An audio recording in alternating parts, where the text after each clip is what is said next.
quiero preguntarte algo antes de que empiece este video. ¿Recuerdas cómo era amar a esa persona al principio? No hablo del principio romántico, de las primeras semanas donde todo parece perfecto. Hablo del amor que vino después, el amor que eligió quedarse cuando ya había razones para irse, el amor que encontraba explicaciones donde debería haber encontrado límites, el amor que perdonaba, y perdonaba, y perdonaba, no porque fuera ciega sino porque su capacidad de sentir iba mucho más profundo que la de la mayoría. Ese amor era real. Y lo que quiero que escuches hoy, antes de cualquier otra cosa, es eso. Ese amor era completamente real. No fue un error. No fue una señal de que algo estaba mal en ti. Fue la expresión más auténtica de lo que eres.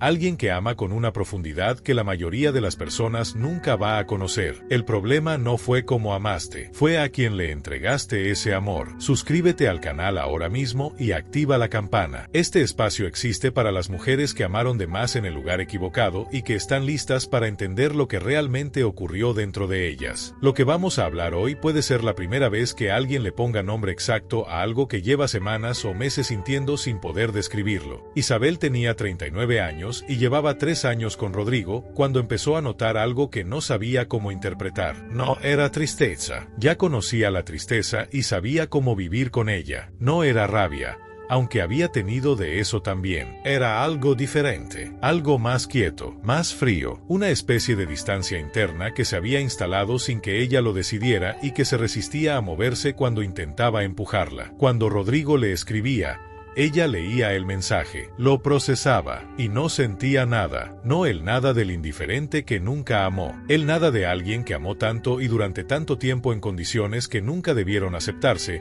que el sistema simplemente había llegado a su límite. Pero Isabel no lo sabía todavía. Pensaba que algo le pasaba a ella, que se había vuelto fría, que había perdido la capacidad de sentir, que el amor que alguna vez tuvo se había convertido en algo que ya no reconocía. Lo que no entendía es que lo que estaba experimentando no era pérdida, era el resultado de algo que la psicología lleva décadas documentando y que se llama saturación emocional. Y entenderlo cambia completamente cómo interpretas lo que sientes. La empática ama de una manera muy específica. No solo siente sus propias emociones con una intensidad que va por encima del promedio, también procesa las emociones de quienes la rodean. El dolor del otro se convierte en su dolor. La angustia del otro genera en ella una respuesta de cuidado que es casi automática. Y esa capacidad, que en el contexto correcto es uno de los dones más extraordinarios que un ser humano puede tener, en el contexto de alguien que la usa como recurso se convierte en el motor de un ciclo que la agota de maneras que no siempre puede ver mientras está dentro. ¿Por qué tolera más de lo que debería? No por falta de autorrespeto, sino porque su sistema está constantemente buscando la explicación que permita que la relación tenga sentido, constantemente procesando el dolor del otro e interpretándolo como razón para quedarse, constantemente convirtiendo lo que debería ser una señal de salida en una razón para intentar más. Dime en los comentarios,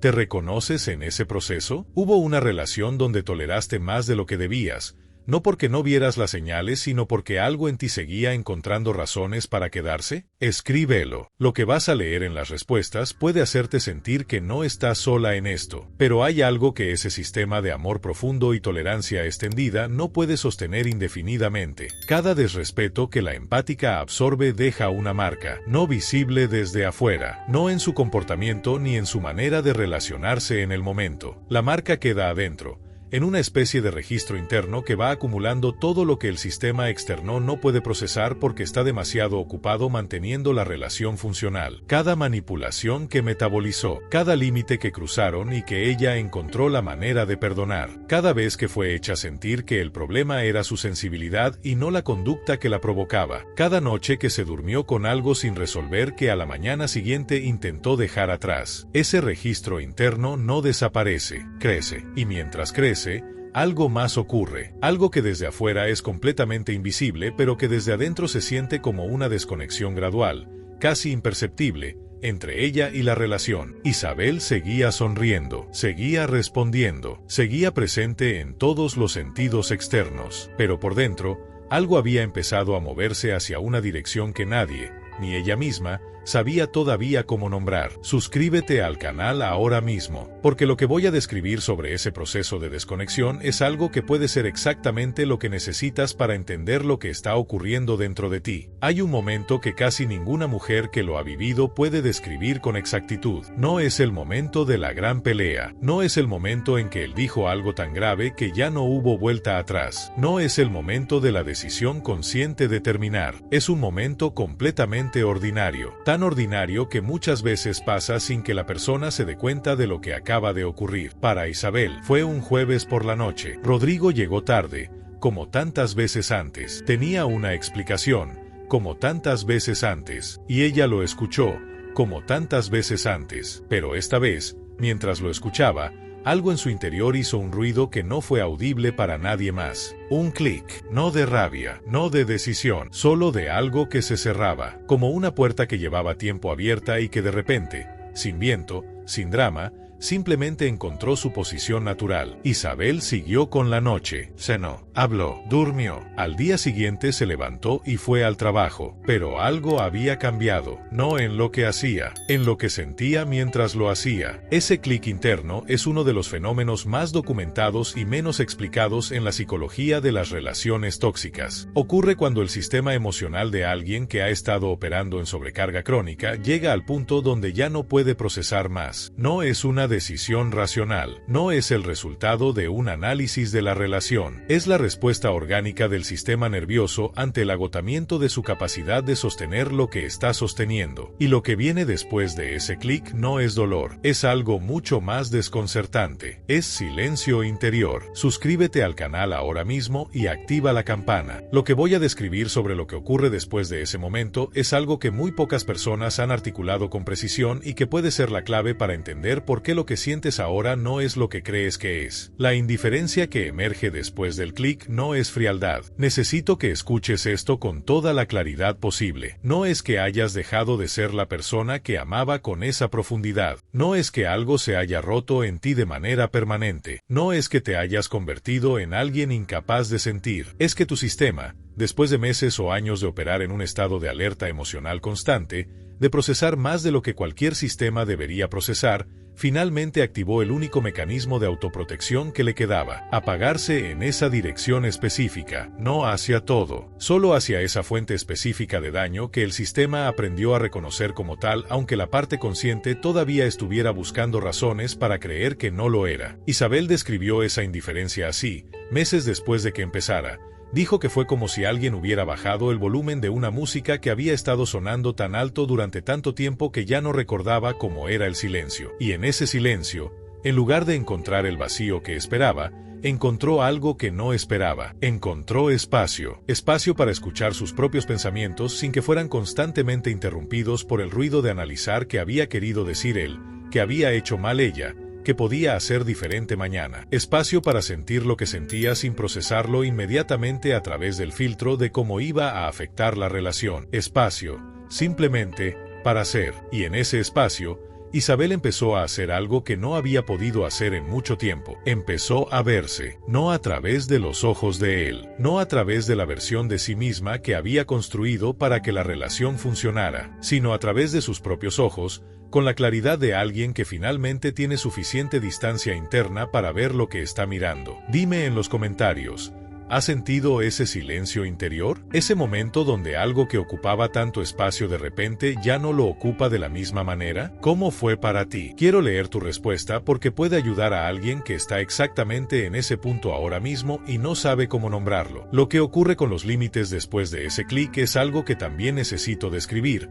porque es una de las partes más sorprendentes de este proceso. Antes, cuando Isabel intentaba poner un límite, venía acompañado de toda una carga emocional, la ansiedad de anticipar la reacción de él, la culpa de estar siendo difícil, la búsqueda de la manera correcta de decirlo para que no generara conflicto. Y después del límite, el ciclo de revisión constante. ¿Fue demasiado? ¿Lo herí? ¿Debería suavizarlo? Después del clic, ese proceso desaparece, no porque haya tomado una decisión de ser diferente, sino porque el sistema que generaba toda esa carga emocional ya no tiene la energía de producirla, y lo que queda cuando esa carga desaparece es algo inesperadamente simple: el límite, sin decoración, sin disculpas, sin revisión posterior. Y esa simpleza, esa capacidad de poner un límite y simplemente dejarlo estar sin necesitar que el otro lo entienda, lo acepte o lo valide, es una de las primeras señales concretas de que algo fundamental ha cambiado en la dirección correcta. Quiero que imagines algo. Imagina a alguien que durante años construyó todo su sentido de poder sobre la certeza de que podía producir una respuesta emocional en otra persona, que sabía exactamente qué palabras generaban culpa, qué silencios generaban ansiedad, qué gestos de ternura activaban la esperanza justo cuando la otra persona estaba a punto de tomar distancia, que había construido todo un sistema de control sobre la previsibilidad de esas reacciones. Ahora imagina lo que ocurre cuando esas reacciones simplemente dejan de llegar, no gradualmente, de manera casi abrupta. La persona que siempre respondía ahora no responde. La persona que siempre reaccionaba ahora observa. La persona cuya energía emocional era tan constante y tan predecible que se había convertido en algo tan dado por asegurado como el aire,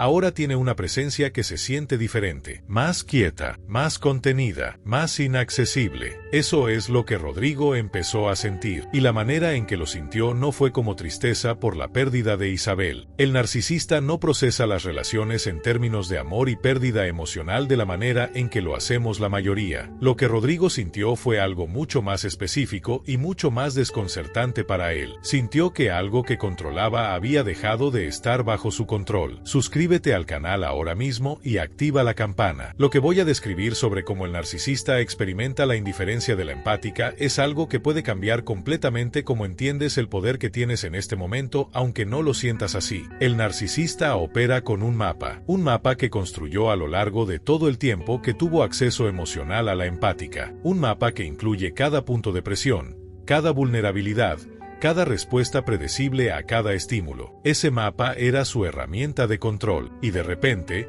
el mapa ya no funciona. Rodrigo intentó lo que siempre funcionaba, el distanciamiento calculado que antes la ponía ansiosa. Isabel lo notó, lo procesó internamente, y siguió con su día. Intentó la ternura repentina que antes la hacía bajar la guardia. Isabel la recibió, la reconoció por lo que era, y no respondió desde el lugar que él esperaba. Intentó la versión vulnerable, la que mostraba la herida, la que siempre activaba el instinto de cuidado más profundo de Isabel. E Isabel sintió algo, porque su empatía no desapareció, pero lo que sintió no se tradujo en el movimiento que él necesitaba. Sintió sin actuar, percibió sin involucrarse, y esa separación entre sentir y actuar que Isabel nunca antes había podido sostener, es lo que desmanteló el sistema de Rodrigo de una manera que ninguna confrontación hubiera logrado. ¿Por qué ninguna confrontación hubiera logrado lo mismo? Porque la confrontación produce reacción, y la reacción, aunque sea de rabia o de dolor, es exactamente lo que el sistema del narcisista necesita para seguir funcionando. La reacción confirma que todavía tiene acceso, que todavía puede producir un efecto. El silencio emocional de Isabel no le daba esa confirmación, y sin esa confirmación, el sistema del narcisista empieza a experimentar algo que raramente experimenta: la sensación de vacío, no el vacío poético, el vacío literal de alguien cuya fuente principal de regulación emocional ha dejado de estar disponible, porque el narcisista depende de las reacciones emocionales de los demás para regular su propio estado interno. Es el suministro que mantiene el sistema funcionando, y cuando Isabel dejó de suministrar, Rodrigo empezó a sentir algo que Isabel había sentido durante meses dentro de la relación: la soledad de estar con alguien que ya no está realmente presente. Dime en los comentarios, ¿viviste el momento en que la persona que te hizo daño empezó a buscarte con más intensidad justo cuando tú empezabas a sentir menos? ¿Cómo fue reconocer ese patrón desde adentro? Quiero leer tu historia. Rodrigo intentó una última cosa. Volvió con una versión de sí mismo que Isabel no había visto antes. Más humilde, más consciente, con palabras que reconocían daños específicos que él nunca antes había reconocido. Y aquí viene algo que necesito decirte con toda la honestidad que tengo. Isabel lo escuchó, y por un momento, algo en ella se movió. No el amor viejo, Ese ya no estaba donde antes estaba, sino algo más suave. Una parte de ella que siempre había querido que él llegara a ese lugar, que había esperado ese reconocimiento durante mucho tiempo. Pero el reconocimiento llegó demasiado tarde, no porque Isabel haya decidido no perdonar, sino porque el reconocimiento llegó después del clic, y el clic, una vez que ocurre, cambia la arquitectura de lo que es posible en esa relación, no como castigo, como consecuencia. Hay algo que las personas que no han vivido este proceso no entienden sobre la empática que superó. Creen que superó porque decidió no amar más, que fue una elección de voluntad, un acto de autoprotección consciente ejecutado con determinación. No fue así. La empática no decide dejar de amar. El amor simplemente encuentra otro lugar donde ir. Deja de estar orientado hacia la persona que no podía recibirlo sin usarlo, y empieza, lentamente, a orientarse hacia donde siempre debió estar primero, hacia ella misma. Eso es lo que Isabel descubrió del otro lado del proceso, que el amor que había estado dando hacia afuera con una generosidad que nadie le había pedido que sostuviera en esas condiciones no había desaparecido, había regresado, y cuando regresó, Isabel no sabía bien qué hacer con él, porque nadie le había enseñado a recibir de sí misma lo que siempre había dado a los demás. Nadie le había enseñado a tratarse con la misma paciencia con que trataba a quienes amaba, a perdonarse con la misma facilidad con que perdonaba a otros, a creer en su propio valor sin necesitar que alguien más se lo confirmara. Eso fue el verdadero trabajo, no superar a Rodrigo, aprender a estar con ella misma de la manera en que siempre había estado con los demás. Suscríbete al canal ahora mismo. Lo que voy a decirte ahora es lo más importante de todo lo que hemos hablado hoy. Cuando la empática supera de verdad, algo en su manera de relacionarse con el mundo cambia de manera permanente, no porque se haya vuelto más dura, sino porque se ha vuelto más honesta sobre lo que puede y lo que no puede sostener, sobre lo que necesita y lo que ya no está dispuesta a aceptar como sustituto de lo que necesita, sobre lo que merece y sobre la diferencia entre esperar que alguien se lo dé y simplemente elegir presencias que ya lo tienen. ¿Puede la empática que superó ser educada con él? Sí. ¿Puede ser cordial si la situación lo requiere? Sí. ¿Puede incluso desearle bien desde una distancia segura? También. Lo que ya no puede es volver, y no porque no quiera, sino porque el lugar al que tendría que volver ya no existe dentro de ella. Fue ocupado por algo que resultó ser mucho más estable, mucho más nutritivo y mucho más real, la presencia de sí misma. Dime en los comentarios, ¿estás en ese proceso ahora mismo? ¿O ya llegaste al otro lado y quieres describir cómo se siente desde allí? Quiero leer ambas respuestas porque cada una tiene algo que decirle a alguien que está en un punto diferente del camino. Ahora quiero hablar de algo que casi nadie menciona cuando describe esta etapa, el momento en que la empática que superó se da cuenta de que puede volver a sentir, no por él, por otras cosas, por una conversación que de repente la mueve, por un atardecer que la detiene en el medio de lo que estaba haciendo, por la risa de alguien que la sorprende porque la hace sentir algo que no había sentido en mucho tiempo. Esos momentos son señales, no de que olvidó, sino de que el sistema emocional que estuvo en modo de protección durante tanto tiempo está comenzando a abrirse de nuevo, no de manera indiscriminada, de manera elegida. Y esa diferencia, sentir de manera elegida en lugar de sentir de manera reactiva, es la transformación más profunda de todo el proceso, porque la empática que sale del otro lado de esto no deja de ser empática, sigue teniendo esa capacidad extraordinaria de sentir lo que los demás sienten, de conectar con una profundidad que pocos pueden igualar, de amar con una completud que transforma a quien tiene la fortuna de recibirlo bien, pero ahora lo hace desde un centro que nadie puede mover fácilmente, desde un lugar donde sabe la diferencia entre dar porque quiere y dar porque tiene miedo de las consecuencias de no hacerlo, desde una claridad sobre su propio valor que no depende de que nadie se lo confirme. Eso es lo que significa superar de verdad, no el olvido, la transformación. Y hay algo que espera en el próximo video que no puedes perderte. Vamos a hablar del primer momento real en que la empática que sanó abre la puerta a algo nuevo. ¿Por qué ese momento da más miedo de lo que esperaba? ¿Qué señales indican que una nueva presencia en su vida es genuina y no una repetición del patrón anterior? Y como su sistema, Ahora recalibrado, reconoce la diferencia entre lo que nutre y lo que consume antes de que sea demasiado tarde. No te lo pierdas. Suscríbete al canal ahora mismo y activa la campana. Ese video puede ser el que finalmente te muestre que lo que viene después de todo esto vale cada segundo del proceso que atravesaste. Hasta el próximo video.